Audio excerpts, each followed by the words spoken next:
මම චූටි කතාවක් කියන අපි හැමතුනේ. අපි හැමතුනේ මතකද? සඳපාණ ජාතකය. සඳපාණ ජාතක? සඳපාණ ජාතකය අපි හැමතුනේ. අර ගොන් කරත්ත 150 සාරාකාන්තර මැද්දෙන් ටිපක් යනකොට අන්න යාලගේ වතුර ඉවර වෙනවා. ඊට පස්සේ කට්ටියම එකතු වෙලා සූසහයෙන් ළඟ තියෙන මානපදරක් මෙහෙක් කරලා ඇදලා දානකොට අන්න විලක් මතු වෙනවා.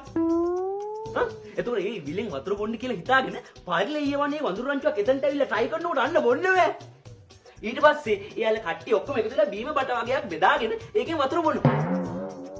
අන්න විවරවසේ කට්ටියට පාචනය හැදෙනවා. මේ උත්සාහවන්තකම ගැන ඊට වඩා මොනවද අපි හමුදුරේ උදාහරණ? සභාපතිතුමා ඇයි ඔය එහෙම? ඇයි?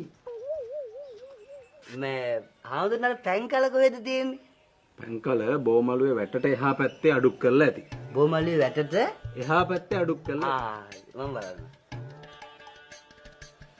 දානමාන දෙනවා වගේම පරිත්‍යාගශීලීකම කියන්නේ මිනිස්සුෙකුට කලාතුරකින් පිහිටන ගුණාංගයක්.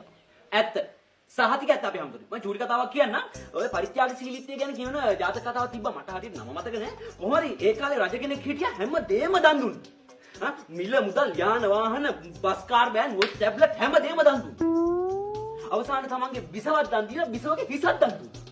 ඊට පස්සේ අවසානට ඒ රජතුමා වෙන බිසවක් මේ සරණ පාවගත්තා. හැබැයි පරිත්‍යාගශීලීත්වය ගැන ඊට වඩා මොනවද අපි හැමතුනේ උදාහරණ?